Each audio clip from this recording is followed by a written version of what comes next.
Alors, on m'a demandé de parler de conflit iliopsoas. Vous le savez, les premières descriptions remontent à maintenant il y a plus de 30 ans. On a décrit ce conflit, les releases, les libérations du psoas pour ces indications au début des années 2000.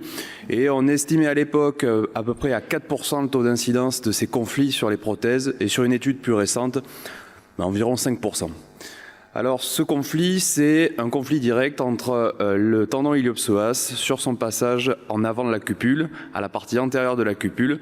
Et comme vous le savez, c'est très souvent la cupule incriminée, mais ça peut être aussi le ciment ou des vis qui ont traversé l'acétabulum jusque dans le corps musculaire du psoas. Cliniquement, ces patients, ils se présentent souvent de la même façon. C'est une prothèse qui a toujours été douloureuse. C'est, selon Howell, la complication typique des prothèses de la hanche du sujet jeune. Et on va se retrouver avec des susceptibilités, du moins certaines pathologies comme les séquelles d'ostéochondrite ou les dysplasies, qui sont des facteurs de risque d'avoir des débords antérieurs et donc des irritations du psoas. Cliniquement, on va rechercher la douleur inguinale, et la douleur inguinale surtout avec la flexion de hanche résistée. Il y a cette installation typique sur la table d'examen avec le patient qui se porte la jambe et la difficulté à pouvoir faire le salut coxal sur la table d'examen. Si on rentre dans l'analyse, on se rend compte qu'il y a un tas de facteurs qui peuvent influencer ce conflit iliopsoas. Évidemment, le débord de cupule, que ce soit sur un défaut d'antéversion, voire une rétroversion de la cupule, un surdimensionnement. Il y a une étude récente qui, sur scanner, a analysé les protrusions axiales et sagittales et qui définit un cut-off de 12 mm en axial de débord antérieur et en sagittal de 4 mm comme étant des facteurs à haut risque de symptomatologie de conflit iliopsoas. La longueur intra-articulaire, l'offset et l'antéversion fémorale. On retrouve sur cette étude cadavérique où les auteurs ont analysé des pressions sur la surface de l'iliopsoas, favorisées évidemment par un débord de cupule, vous voyez à 6 mm, mais aussi par l'augmentation de l'antéversion et l'augmentation de l'offset. Le centre de rotation, un positionnement trop antérieur du centre de rotation de la cupule, voire une protrusion acétabulaire, favorise une symptomatologie sur un conflit. Les auteurs de cette étude recommandent de ne pas trop fraiser en antérieur sur la préparation du cotyle, évidemment d'éviter les protrusions.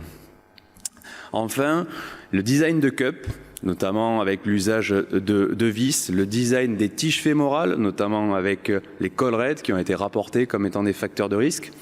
Cette étude sur les voies d'abord, retrouvant un autre ratio de douleur conflit iliopsoas sur les voies antérolatérales, les anatomies, notamment des patients avec une antéversion acétabulaire native très augmentée.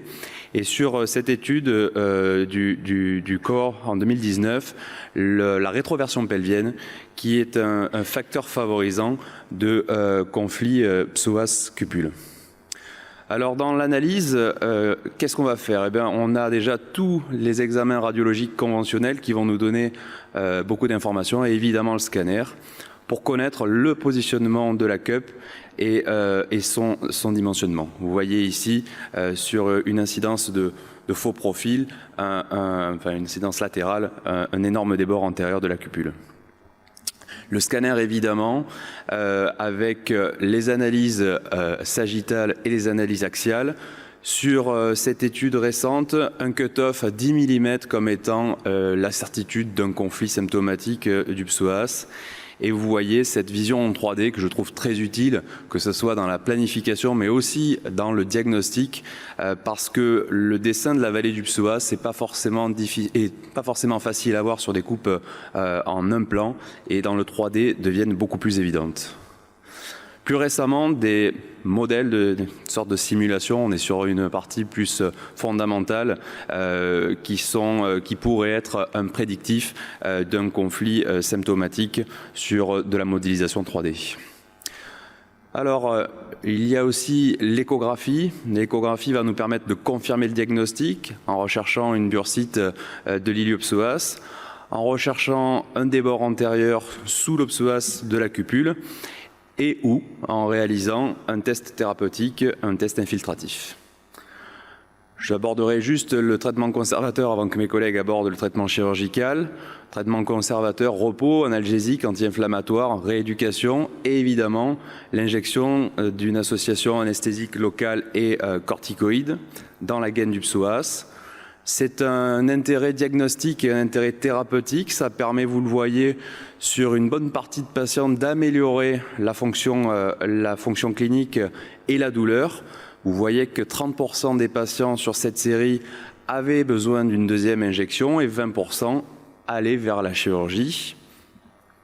Alors, j'ai essayé de proposer un algorithme évidemment simplifié par rapport à tout ça. Quand on suspecte un conflit iliopsoas clinique, en premier lieu, échographie en premier avec un test diagnostique. Si le patient s'améliore, on reste sur un traitement conservateur, médical. Si ça ne fonctionne pas ou si on est en échec secondaire de l'infiltration, scanner. En fonction du débord, moins de 8 mm, comme le recommandait Chalmers, et j'ai mis en fonction de l'état clinique, on va y revenir ou on en discutera tout à l'heure, réfléchir à une ténotomie de l'iliopsoas. Au-delà de 8 mm ou sur des facteurs combinés que j'ai décrits, peut-être plus discuter la révision acétabulaire. Je vous remercie.